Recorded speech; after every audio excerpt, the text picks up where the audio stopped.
माझ्या तरुण मित्रांनो, मी तुम्हाला आज सांगू इच्छितो की या जग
फक्त 5 जणच यशस्वी झाले. त्यांच्यातील उत्साह आणि आत्मविश्वासाचे काय झाले जो त्यांच्यात होता? त्या अपेक्षांचं, त्या योजनांचं काय झालं? माणूस जे करू इच्छितो आणि जे करू शकतो यामध्ये एवढं अंतर का आहे? जेव्हा आपण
आणि मी ती मिळवलेली आहे.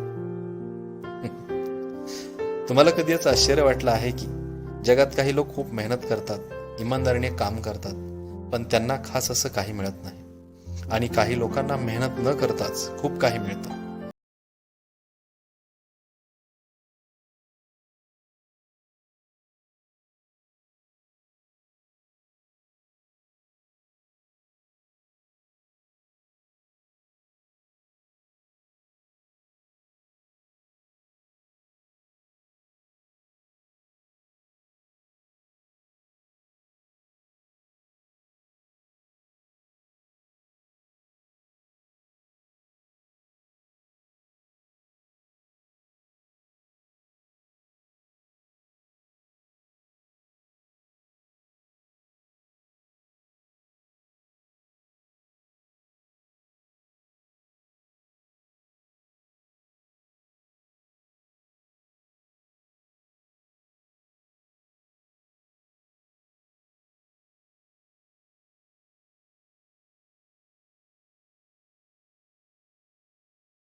लक्ष आहे ना कोणतं मार्गदर्शन, हीच गोष्ट माणसाला लागू होते. एका सेल्समनचं उदाहरण घेऊयात. जगात विक्रीसारखा व्यवसाय कोणताही नाही. या व्यवसायात जो पैसा, जी संपन्नता आहे, ती तर कोणत्याच व्यवसायात नाही. ध्येय स्पष्ट असेल तर विक्रीचा व्यवसाय किंवा नोकरी ही जगातील सर्वाधिक उत्पन्न मिळवून देणारा व्यवसाय आहे. अनेक कंपन्या नवनवीन सेल्समनना जास्तीत जास्त पगार देऊन कामासाठी ठेवायला तयार आहेत. या सेल्समनसाठी प्रगतीच्या असंख्य संधी आहेत, पण असे कुशल सेल्समन किती मिळतात? कुणी एकदा असं म्हटलंही होतं की सध्या माणसाचं सारं लक्ष मजबूत लोकांना फायदा उठवण्यापासून रोखण्यात नसून कमजोर लोकांना नुकसान उठवण्यापासून रोखण्याकडे आहे. आज अर्थव्यवस्थेची तुलना एका प्राण्यांच्या कळपासोबत केली जाऊ शकते. जसं की कळपाला त्याच गतीने चालावं लागतं जी एक त्यांच्या कळपामधील तुकडी सर्वात संथ गतीने चाललेली असते. त्यांच्याशी वेग ठेवण्यासाठी त्यांना त्यांच्याबरोबरच चालावं लागतं. त्यामुळे साहजिकच त्या कळपाचा वेग संथ होतो. तर अशाच प्रकारे आपली अर्थव्यवस्था सर्वात संथ गतीने चालणाऱ्या तुकडीची काळजी करण्यात गुंतलेली आहे. आजकाल रोजीरोटी मिळवणं एकदम सोपं झालं आहे, कारण रोजची उपजीविका चालवण्यासाठी खास कोणत्या बुद्धिचातुर्याची गरज नक्कीच नसते. सर्वसाधारणपणे माणूस रोजीरोटीच्या शोधातच गुंतलेला असतो, आणि अशी रोजीरोटीची व्यवस्था आधीच उपलब्ध आहे. त्यासाठी वेगळं किंवा जास्त बुद्धिचातुर्य वापरण्याची गरज नाही. फक्त हेच आपल्याला ठरवायचं आहे की आपल्या क्षमतेच्या किती वर आपण आपलं ध्येय निर्धारित करणार आहोत.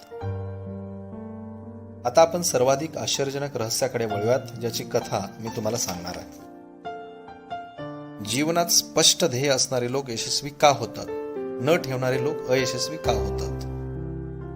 चला, मी आता तुम्हाला अशा काही गोष्टी सांगू इच्छितो की ज्या ऐकल्यावर तुमच्या आयुष्यात लवकर बदल घडून येईल.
मनुष्य आपल्या विचारात परिवर्तन घडून स्वतःचा कायापालट करू शकतो. त्याने हेही म्हटलं होतं की मनुष्य ऐच्छिक गोष्टींना वास्तव मानू लागला तर या विचारांचा त्याच्याशी असा संपर्क तयार होतो, त्याच्या इच्छांशी, त्याच्या विचारांशी, त्याच्या सवयींशी अशा प्रकारे एकरूपता येते की ती स्वप्न साकार होऊन जातात.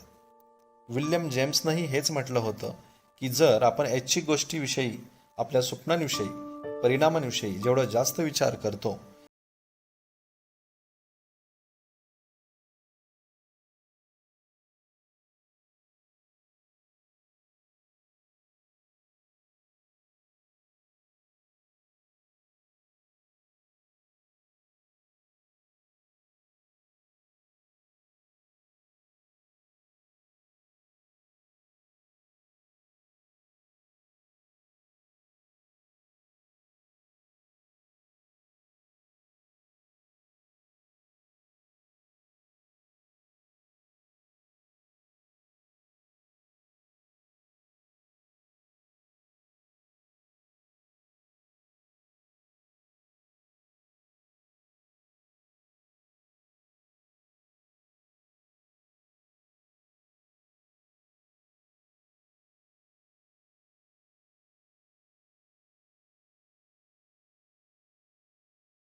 विश्वास ठेवला ते यशस्वी झाले.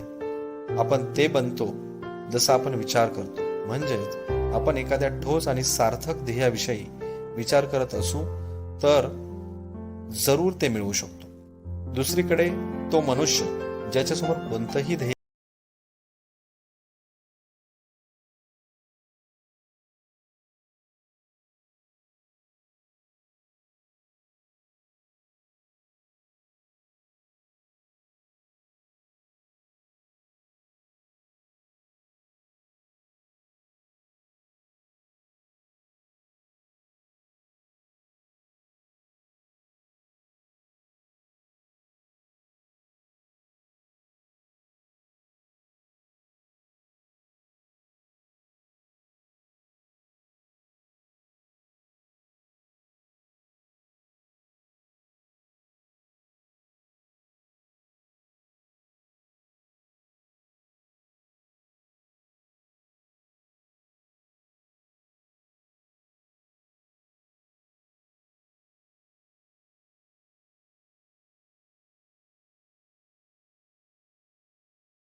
जमिनीच्या सिद्धांतावर काम करतो.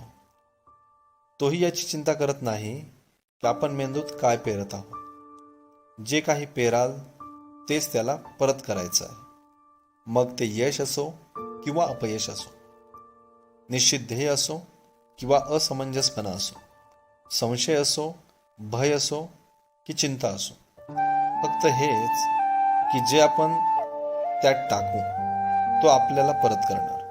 तुम्हाला माहीत आहे का, मानवाचा मेंदू हा या पृथ्वीतलावरील एक महान गोष्ट आहे ज्याचं आजपर्यंत संशोधन झालेलं नाही. याच्यामध्ये आपल्याला समजण्यापलीकडे जास्त सुखसमृद्धी भरून पावलेली आहे. जर आपण यात सकारात्मक विचार पेरू तर तो मोठ्या प्रमाणावर यश, सुख आणि समाधान परत करेल. आता तुम्ही म्हणा, असं आहे तर लोक आपल्या मेंदूचा जास्त वापर का नाही करत? लोकांजवळ याचंही उत्तर आहे. आपला मानवी मेंदू हा आपल्याला जन्मापासून एक प्रभावी यंत्र म्हणून मिळालेला आहे. तोही निशुल्क आणि मोफत. आणि ज्या गोष्टी आपणास मोफत मिळतात त्यांना आपण खूप कमी महत्त्व देतो. महत्त्व त्यांना देतो ज्या पैशाने विकत घेता येतात. पण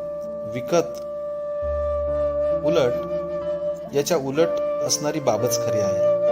आज ज्या गोष्टी आपल्या आयुष्यात महत्त्वाच्या आहेत त्या मोफत उपलब्ध आहेत. जसं की आपला मेंदू, आपला आत्मा, आपलं शरीर, आपल्या आशा, आपली स्वप्न, आपल्या आकांक्षा, आपली बुद्धी, आपला परिवार, आपले मित्र यांचं प्रेम, याचबरोबर निसर्गाचं देणं जसं की हवा, पाणी, उजेड, या साऱ्या गोष्टी आपणास निशुल्क उपलब्ध आहेत. आणि सर्वात गमतीची बाब म्हणजे याच्या तुलनेत पैशाने येणाऱ्या सर्व गोष्टी खूप हलक्या आहेत आणि त्या पैशाने कधीही बदलता जाऊ शकतात. पण निसर्गाकडून मिळालेल्या गोष्टीबद्दल बदलल्या जाऊ शकत नाही. आणि दुसरी गोष्ट ही की मानव मनातील बऱ्याच शक्तींचा वापर अजून झालेला नाही.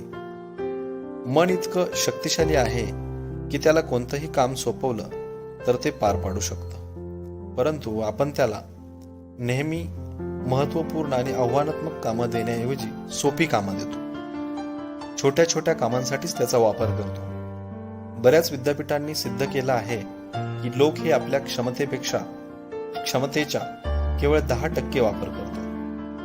आपल्या मेंदूचा क्षमतेपेक्षा केवळ 10% वापर करतात.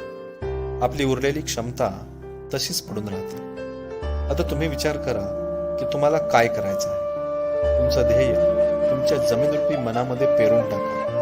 हा तुमच्या जीवनातील सर्वात महत्त्वाचा निर्णय आहे. तुम्ही एक यशस्वी सेल्समन बनणार आहात. कंपनीचा एक कुशल विक्रेता म्हणून ठिकठिकाणी भेटी देणार आहात. आपल्याला फक्त हेच करायचं आहे की ध्येयरूपी बियाण्याला आपल्या हृदयात आणि मनात पेरायचं आहे. एकाग्र चित्त होऊन त्याची देखभाल करायची आहे. ध्येयाच्या दिशेने वाटचाल अशा पद्धतीने करायची आहे की नेहमी कार्यशील आणि सक्रिय राहायचं आहे. आणि एक दिवस तुमचं स्वप्न सत्यात उतरेल. प्रश्न नाही की असं होणारच नाही. तुम्ही असं समजा की निसर्गाच्या इतर नियमांप्रमाणे एक नियम आहे. सर आयझॅक न्यूटन यांचा गुरुत्वाकर्षणाचा नियम आहे की जर आपण इमारतीच्या छतावरून उडी मारली तर आपण खालीच पडू, वर नाहीच. निसर्गाचे सर्व नियम नेहमीच पक्के असतात आणि तसंच काम करतात. तुम्ही अगदी तसंच ध्येयाबद्दल सकारात्मक विचार करा. नेहमी उघड्या डोळ्यांनी स्वप्न पहा. तुम्ही तुमचे स्वप्न साकार केले आहे. त्या कामांबद्दल विचार करा. स्वतःला ती कामे करताना पहा जी ध्येयापर्यंत पोहोचण्यासाठी करायची आहे. आजच्या युगाला औषधांचं युग किंवा अल्सर आणि नर्वस ब्रेकडाऊनचं युग म्हटलं तर वावगं ठरणार नाही.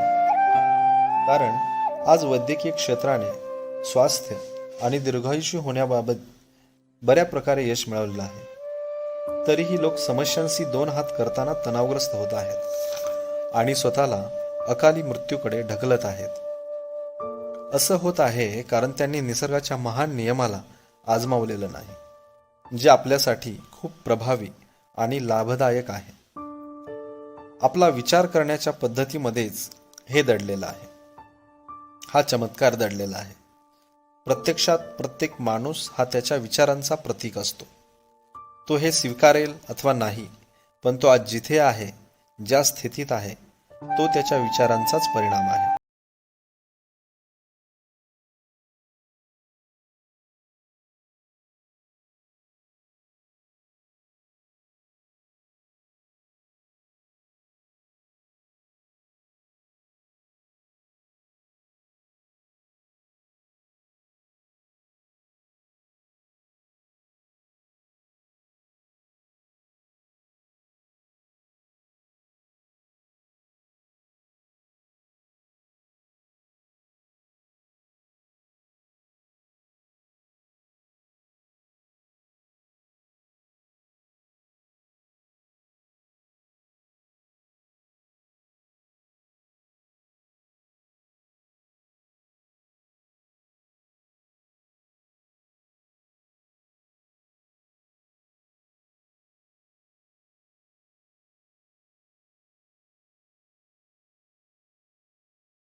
पृथ्वीवरील आपला जो मधला कालावधी आहे, जन्म आणि मृत्यू यांच्या दरम्यानचा जो कालावधी आहे, तो एक रोमांचक पद्धतीने जगायला हवा.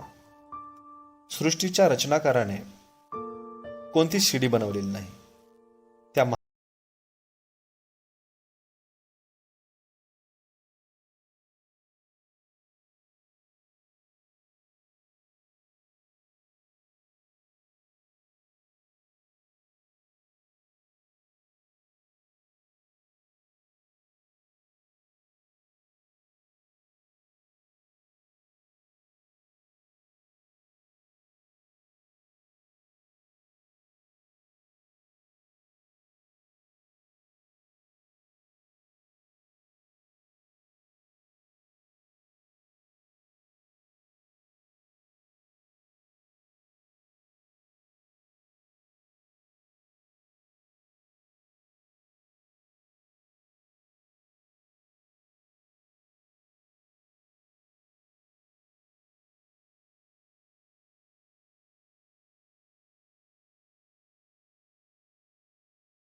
याच्यात खूप सारी गोष्टी येतात. एक म्हणजे आपल्याला बौद्धिक आणि भावनात्मक रूपात हे समजावून घेतलं पाहिजे की आपण जसा विचार करतो तसेच बनतो.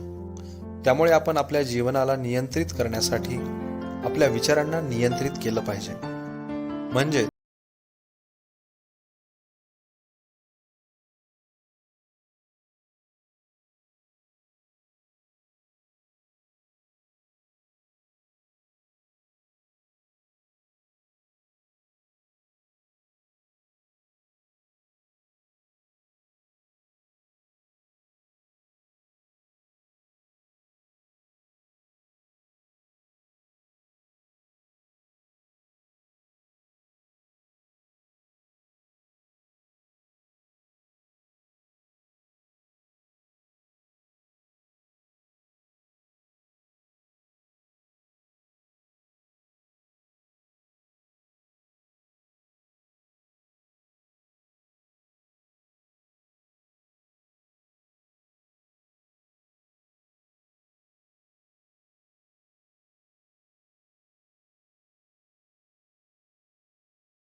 प्रफुल्लित मनाने विचार करा. दिवसभरात जितक्या वेळेस शक्य होईल तितक्या वेळेस हे कार्ड काढून त्याच्याकडे पहा. रात्री झोपी जाण्यापूर्वीही एकदा त्याला पहा. आणि कायम ही गोष्ट लक्षात ठेवा, जसा विचार करतो तसेच बनतो. आणि आता तुम्ही तुमच्या ध्येयाबद्दल विचार करत आहात. त्यामुळे हा विचार करा की तुम्ही लवकरच ते मिळवणारही आहात. प्रत्यक्षात जेव्हा तुम्ही तुमची इच्छा कार्डवर लिहिली आणि त्याच्याबद्दल विचार करण्यास सुरुवात केली, त्या क्षणापासून ते ध्येय तुमचं झालं. जेव्हा तुम्ही कामाच्या निमित्तानं बाहेर पडता तेव्हा आसपास दिसणाऱ्या संपन्नतेला पहा. अशा प्रकारच्या संपन्नतेवर, लोकप्रियतेवर तुमचाही तितकाच अधिकार आहे जितका इतरांचा आहे. जर तुम्ही ठरवलं आणि प्रयत्न केला तर ही लोकप्रियता, हा झगमगाट तुमचा होऊ शकतो. आता आपण थोड्या अवघड मुद्द्याकडे वळूयात. अवघड यासाठी की तुम्हाला काही नवीन सवयी अंगीकाराव्या लागतील आणि नवीन सवयी सहजपणे लागत नाही, पण एकदा का लागल्या की आयुष्यभर सुटत नाही.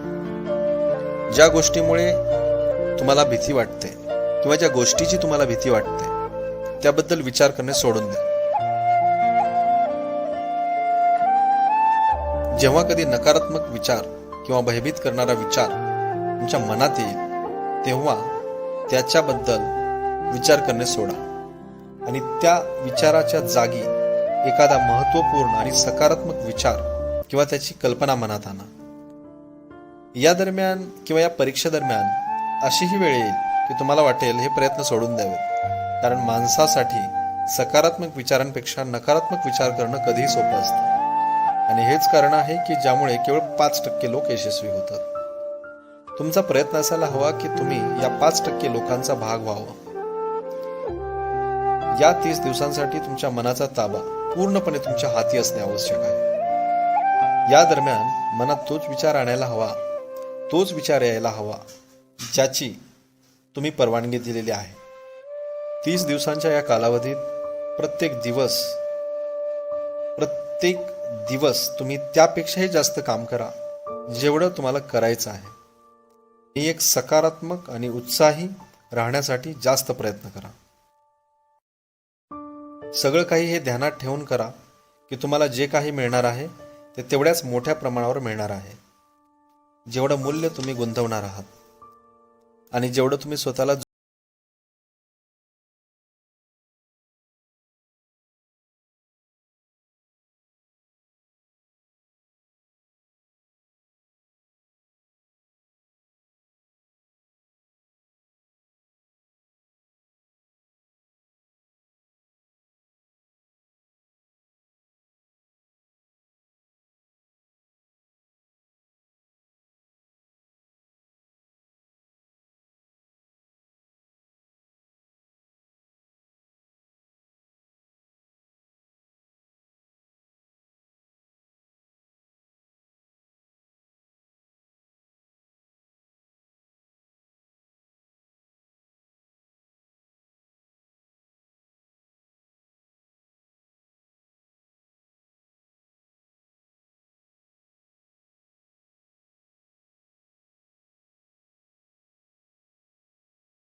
आश्चर्य वाटेल. प्रसिद्ध संपादिका आणि लेखिका डोरोथी ब्रँड यांनी स्वतःकरिता या रहस्याचा शोध घेतला. त्यांनी लिहिलेल्या वेक अप अँड लिव्ह या पुस्तकात त्यांनी याचा उल्लेख केला आहे. त्याचं पूर्ण चिंतन, मनन आणि दर्शन यामध्ये सामावलेलं आहे. अशा प्रकारे काम करा की अयशस्वी होणं अशक्य होऊन जाईल. डोरोथीने परीक्षेचा कालावधी पूर्ण प्रामाणिकपणे आणि विश्वासाने पूर्ण केला आणि आश्चर्यजनक यशाने तिचं पूर्ण जीवनच बदलून गेलं. आता तुम्ही 30 दिवसांपर्यंत स्वतःची परीक्षा घ्या, पण तोपर्यंत सुरुवात करू नका जोपर्यंत तुम्ही यशस्वी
आपलं भाग्य स्वतः सांगू शकतो. जर तो अजून पैसे मिळवू इच्छित असेल तर त्याला लोकांना अजून सेवा पुरवाव्या लागतील, आणि जर त्याला कमीची अपेक्षा असेल तर सेवाही त्या प्रमाणात कमी कराव्या लागतील. हेच ते मूल्य आहे जे तुम्हाला सेवा आणि गरजांसाठी चुकते करावे लागेल.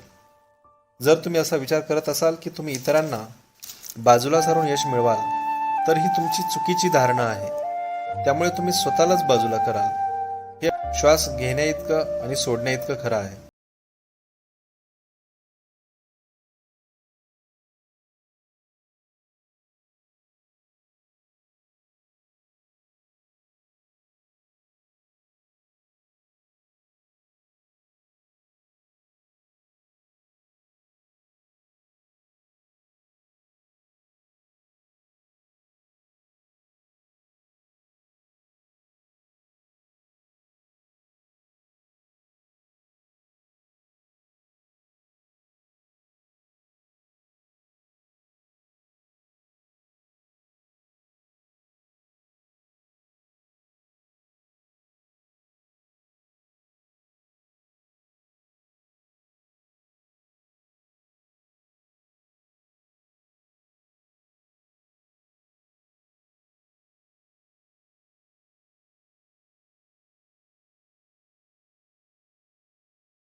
आत्मसात होत राहतील.